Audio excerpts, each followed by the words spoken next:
જય શ્રી કૃષ્ણ. હું ગોધાણી ધાર્મી. આજે આપણે એબીસી ગ્રુપની સફળતા વિશે જાણવાનું છે. તો આપણી સાથે અશોકભાઈ બેલડિયા અને વિપુલભાઈ ધાનાણી છે. તો આપણે તેને પૂછીએ, એબીસી ગ્રુપની સ્થાપના ક્યારે અને કઈ પ્રેરણાથી થઈ હતી?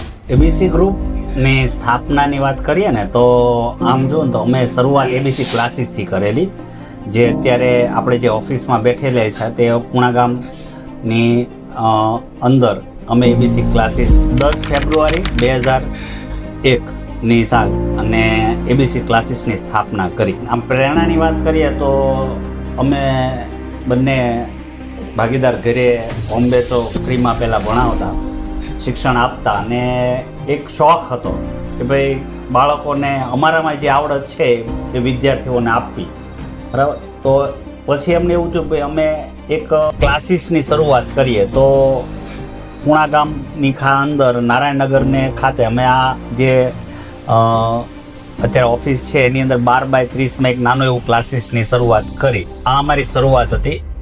બંને કોલેજ હજી અમે પૂરી કરી અને સાથે સાથે એજ્યુકેશન અમે આપવાની શરૂઆત કરેલી. એમ કહી શકાય કે શરૂઆતના એવા સંજોગો પસાર થયા કે સંખ્યા બહુ ઓછી હતી, શિક્ષકોને પગાર આપવો પડતો હતો. તો 1-2 વર્ષ અમે પોતે ઘરના નાખ્યા અને છતાં અમે ટકી રહ્યા કે ભાઈ એક લોંગ ટાઈમ અમે વેઇટ કર્યો કે ભાઈ નહીં, આપણી જે આવડત છે એ જ્યારે આપણે છોકરાઓને સારામાં સારું શિક્ષણ આપશું તો આજે નહીં તો કાલે આપણા કામને લઈને લોકો આપણી સુધી પહોંચે. અને એવી રીતે એક ધ્યેય, શિક્ષણ, સારું શિક્ષણ આપવું.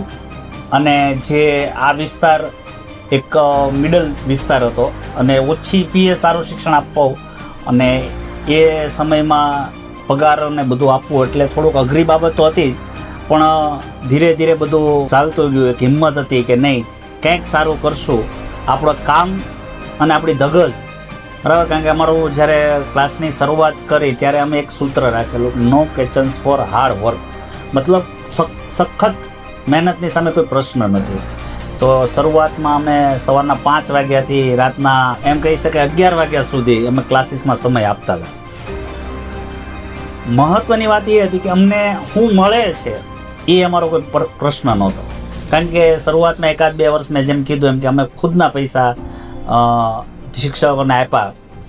સારા શિક્ષક લાવવો એટલે સારો પગાર આપવો પડે, અને સારો પગાર આપવો એટલે સીધી વસ્તુ છે તમારે ખુદના પૈસા રોકાણ કરવું પડે. પણ એક ધ્યેય એવો હતો કે શિક્ષણ સાથે બાંધછોડ નહીં, જે મૂળભૂત રીતે જે આપવું જોઈએ, સારા શિક્ષકો રાખવા જોઈએ, એ સારા શિક્ષકોને પણ અમે જે જરૂરિયાત હતી એ પૂરી કરી. અને પછી યાદ છે કે અમે 3જા વર્ષે અમને બંને ભાગીદારને પર મંથ 250 રૂપિયા સમથિંગ પગાર અમને મળેલો. પણ અંદરથી બંનેની હિંમત એવી હતી કે કોઈ પણ થાય, અમારી આ જે સંસ્થા છે ચાલુ કરી છે એને આપણે આગળ લઈ જવી છે, એટલે એ પ્રમાણે અમે મહેનત કરતા હતા. આ અમારી શરૂઆત હતી. એબીસી ગ્રુપનું વિઝન અને મિશન શું છે? વિઝન એક જ હતું કે સારું આપવું, સારું શિક્ષણ આપવું. અને આ વિસ્તારની મેં પહેલાં વાત કરી કે મધ્યમ વિસ્તાર હતો, મોટે ભાગે અહીંયા હીરાના કારીગરો કારખાનામાં કામ કરતા અને જે પગાર આવે એમાં પોતાનું ગુજરાન ચલાવે અને બાળકોને ભણાવે. એટલે બધી જ વસ્તુ એક ફેમિલીને બાળકોને ભણાવવા, પગાર આપવા અને આ બધી વસ્તુઓને જે જરૂરિયાત થાય, જે ખર્ચો થતો એ ખર્ચામાં માંડ અહીંના વાલીઓ બધું એડજસ્ટ કરતા હતા.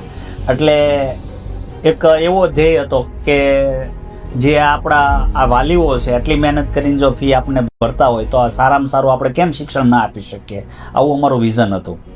અને મિશન તો એમ કહી શકાય કે મિશન ધીરે ધીરે આગળ વધતા ગયા, બરાબર. એટલે મિશન ક્લિયર થતું ગયું કે ભાઈ અમારે હવે એજ્યુકેશનમાં જ આગળ વધવું છે, એ અમારું મિશન. હાલ એબીસી ગ્રુપને 25 વર્ષ પૂરા થયા, તો અત્યાર સુધીમાં તમારી સામે કેવા કેવા પડકાર આવ્યા?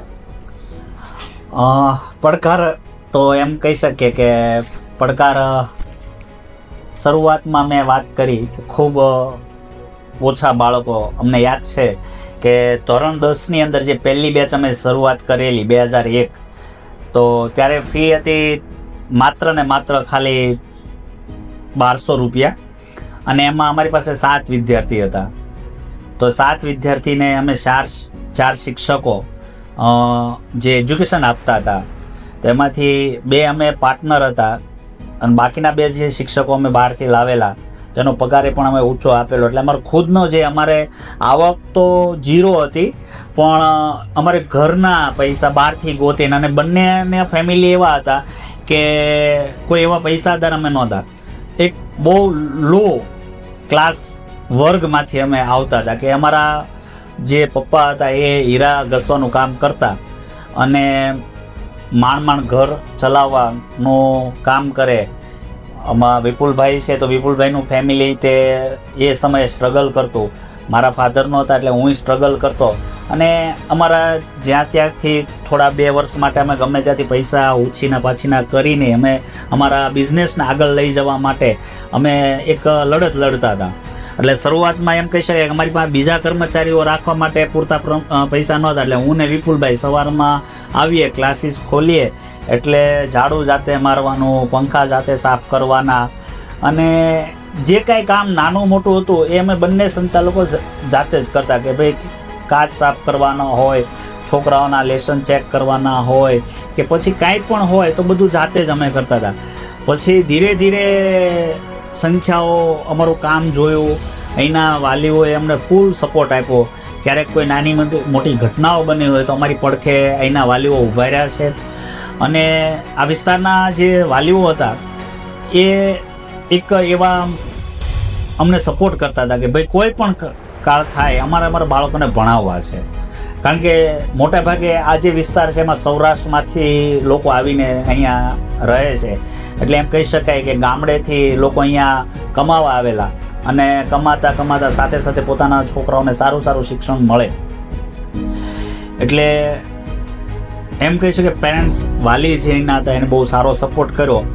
બાકી તો કોઈ પણ બિઝનેસ કરતા હોય, કોઈ પણ વસ્તુ હોય તો એમાં નાના મોટા પડકાર તો આવવાના જ છે, અને દરેક પડકારોને અમે સાથે બંને ભાગીદારોએ, એ ઉપરાંત અમારા શિક્ષકોની જે ટીમ હતી એ ટીમે પણ અમને બહુ સારો સપોર્ટ કર્યો. આજ સુધી જ સપોર્ટ કરતા આવે છે કે એવો કોઈ પડકાર આવે, કોઈ એવી ઘટના બને તો અમારી સાથે અમારી ટીમ ઊભી હોય છે અને અમારા વાલીઓ ઊભા હોય છે. હું ગોહિલ પ્રિયા, આગામી 5 વર્ષમાં તમે તમારી સંસ્થાને ક્યાં સુધી પહોંચાડવા માંગો છો? અમને અમારી સંસ્થાઓ જે અત્યારે પુણા ગામ છે એ પુણા ગામથી અમારા અમુક વાલીઓ સરથાણા વિસ્તારમાં રહેવા ગયા, ત્યારબાદ અમુક મોટા વરાછામાં રહેવા ગયા, તો મિશન રોડવાળા રોડ ઉપર રહેવા ગયા છે. તો અમે એવું વિચારીએ કે ભાઈ અમારા જે વાલીઓ છે, અને એ વાલીઓની એક રિક્વેસ્ટ હતી કે ભાઈ જે ABC ક્લાસીસ અમને અહીંયા શિક્ષણ આપ્યું, અમારે અહીંથી સ્થળાંતર થવું પડ્યું તો અમને પણ ત્યાં એવું સારું શિક્ષણ મળે. એટલે વાલીઓ અમને વારંવાર મળતા તો અમને કહેતા કે ભાઈ એકાદું તમારે કાંઈ બ્રાન્ચ અમારી તે બાજુ હોય તો અમે અમારા બાળકોને ત્યાં પણ મૂકી શકીએ. એટલે અમે એ બાજુ લઈ ગયા, અને અત્યારે આવનારા 5 વર્ષની અંદર જેમ પુણા ગામની અંદર સારામાં સારું શિક્ષણ અમે આપતા આવ્યા છીએ, એવું જ અમે સરથાણા હોય કે મોટા વરાછા હોય કે પછી મિશન રોડ હોય તો ત્યાં અમે સારામાં સારું શિક્ષણ આપવા માંગીએ છીએ. અને અમારો ધ્યેય જે છે કે શિક્ષણ પહેલું પગથિયું, અમારો પહેલો ધ્યેય છે કે શિક્ષણથી જ અમે આગળ આવ્યા છીએ અને અમારે શિક્ષણથી જ આગળ જવું છે. તમારી સ્ટાર્ટિંગ જર્નીથી અત્યાર સુધીના તમારા ગ્રોથ વિશે જણાવો.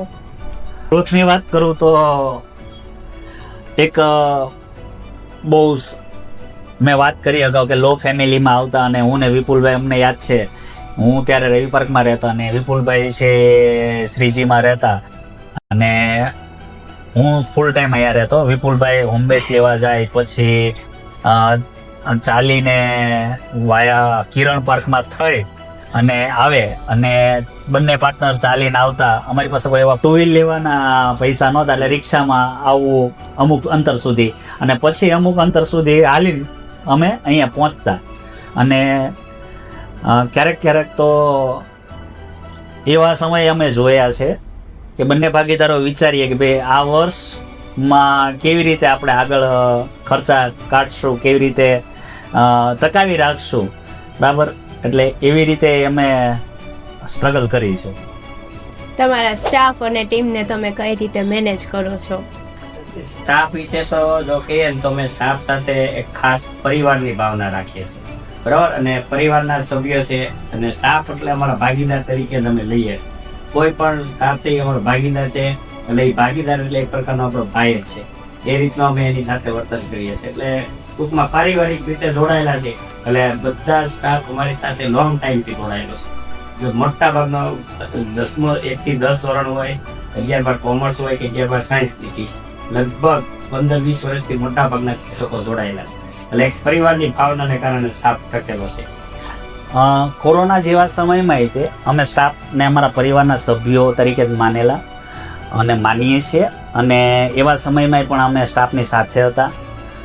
અમારી સાથે અત્યારે જેટલા સ્ટાફ કામ કરે છે, પછી ઓફિસ સ્ટાફ હોય, શિક્ષકગણ હોય કે આજે અમારા અહીંયા પટ્ટાવાળા હોય કે સફાઈ કર્મચારી હોય, આજે અમે એના પરિવારમાં કોઈ સુખ દુઃખનો પ્રસંગ હોય તો અમે સાથે ઊભા રહીએ છીએ, બરાબર. અને અમે એવું માનીએ છીએ કે અમારા જ પરિવારનો એક હિસ્સો છે, તો એના સુખમાંય પણ સાથ આપીએ છીએ, દુઃખમાં પણ અમે એને સાથ આપીએ છીએ. આ અમે પરિવાર તરીકે માનીએ છીએ, એટલે અમે ચાલીએ છીએ. અને કદાચ હું કહું છું વારંવાર કે પરિવાર થઈને અમે ચાલીએ છીએ ને, એટલે ભગવાન બધાનું જ જોઈ અને કદાચ અમને આખા પરિવારને ટકાવી રાખ્યો છે.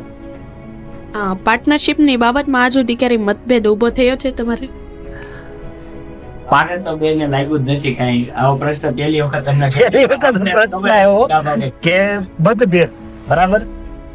મતભેદની વાત કરીએ ને તો વિપુલભાઈ છે ને પાણી છે, એટલા ઠંડા પાણી કે હું અગ્નિ જેમ ગરમ થઈ જાઉં તો મારી પર પાણી છાંટી દે, એટલે મતભેદ થવાનો પ્રશ્ન ઉદ્ભવતો નથી. બીજી વાત કે કોઈ પણ મતભેદ, કોઈ પણ ધંધો હોય, મતભેદ ન થાય એનું મુખ્ય કારણ કે બંને પાર્ટનર સાથે બેસી અને કોઈ પણ પ્રશ્નો આવે તો એ પ્રશ્નોને એકબીજા સાથે ચર્ચા કરે. બીજું, અમે ક્યારેય એકબીજાએ મનમાં અભિમાન નથી રાખ્યું કે હું અહીંયા મેન છું કે આ મેન છે. એકબીજાને પૂછીએ, કદાચ એકબીજાને પૂછવાનું રહી ગયું હોય તો મનમાં એકબીજાને ક્યારેય ખોટું નથી લગાડ્યું કે ભાઈ મને કેમ પૂછ્યું નહીં, આ વસ્તુ કેમ થઈ ગઈ.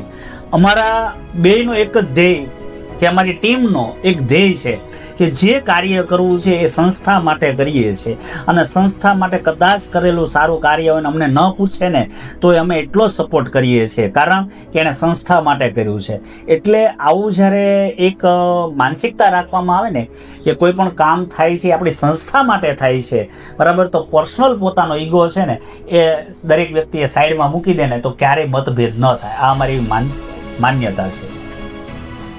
પાર્ટનરશિપ માટે તમારા લર્નિંગ પોઈન્ટ શું છે? મારો એક તો લર્નિંગ પોઈન્ટ મારા અશોકભાઈ ભાગીદાર હોય એટલે જો આજના જે ઇન્ટરવ્યુ છે એમાં મારે બોલવું નથી પડતું. એમ પહેલેથી એ રીતનું છે. પ્રગતિ નીચી થાય તો કોઈ ઘટના એવી બની કે જેના કારણે આપણે ધારે પરિણામ નથી મળતું, ત્યારે અશોકભાઈનું એક જ વાક્ય છે, ભાગ્યમાં છે કોઈ લઈ જશે નહીં. એના ઉપર જ અમે ચાલીએ છીએ. ભાગ્ય અને મહેનત. આપણે કોણ શું કહેશે, કોણ આપણી પાછળ શું રમત રમશે કે કોણ આપણને કેવા દેખાડે, એની કરતાં મહત્વની વસ્તુ છે કે આપણે આપણા જે મહેનત કરવાનો ધ્યેય સાથે બેઠા છીએ ને, બરાબર, એ મહેનતની દિશામાં અમે આગળ વધીએ. અને દરેક વાલી જ્યારે અમારા અહીંયા બાળક મૂકે છે ને ત્યારે અમારી માટે બહુ મહત્વની એક જવાબદારી આવી જાય છે કે આજે એ વાલી સવારે 8 થી લઈને રાતના 8 વાગ્યા સુધી જ્યારે કામે જાય તો એની પાછળ એનો ધ્યેય એવો હોય કે એના બાળકને સારું શિક્ષણ મળે, સારી સુવિધા મળે. તો એ ધ્યેય અમે એવું માનીએ છીએ કે અહીંયા અમારે ત્યાં જે બાળકો આવે છે ને એ બાળકો અમારા જ બાળકો છે, બરાબર, અમારી દીકરીઓ છે, અમારા જ દીકરાઓ છે. અને આજની તારીખ સુધી અમે ઘણા વાલીઓની સાથે એના ઘરે જઈએ છીએ, એની પરિસ્થિતિ જાણીએ છીએ અને એની પરિસ્થિતિને અનુરૂપ અમે ડિસિઝન પણ લેતા હોઈએ છીએ. તમારો આગળનો વિચાર શું છે? માત્ર તમે સંસ્થામાં જ ટકી રહેવા માંગો છો? જો કોઈ પણ સંસ્થા હોય ને એ ચાલુ કરી હોય ને એટલે એના સંચાલકો હોય ને એને પહેલી તો એવી ઈચ્છા હોય કે એની સંસ્થા કાયમ ટકી રહે. બીજી વસ્તુ વિચાર એવો હોય કે સંસ્થા એક વડ વૃક્ષ તરફ આગળ વધે, કારણ કે આજે ગ્રોથ બધાને જ ગમે. એટલે અમને એવું ઈચ્છા છે કે અમને કુદરતે જે મા સરસ્વતીએ અમને જે આશીર્વાદ આપ્યા છે એજ્યુકેશનના, શિક્ષણમાં, તો અમે પણ શિક્ષણમાં આગળ વધીએ. અમે નામ કમાઈએ, અમારી સંસ્થાએ નામ કમાય, અમારા શિક્ષકોએ નામ કમાય અને એ સાથે સાથે અમારા જે વાલીઓ છે એને પણ સારું મળે એવા ધ્યેય સાથે અમે ગ્રોથ આગળ અલગ અલગ વિસ્તારની અંદર ક્લાસીસ છે, સ્કૂલો છે, એમાં અમે આગળ વધવા માગીએ છીએ. થેન્ક યુ સર તમારા ક્લાસીસની માહિતી આપવા માટે.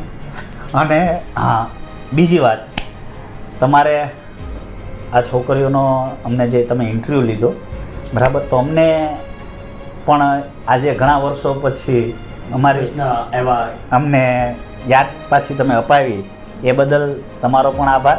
કારણ કે શરૂઆતના દિવસો પછી ફરી વખત, કારણ શરૂઆતમાં મેં વાત કરી કે આ જે ઓફિસમાં ક્લાસ બરાબર, અહીંયા બોર્ડ દિવાલ પર અમે હાથે કલર મારીને ભણાવતા, આજની તારીખમાં પાછા અમને એ દિવસો યાદ આવ્યા.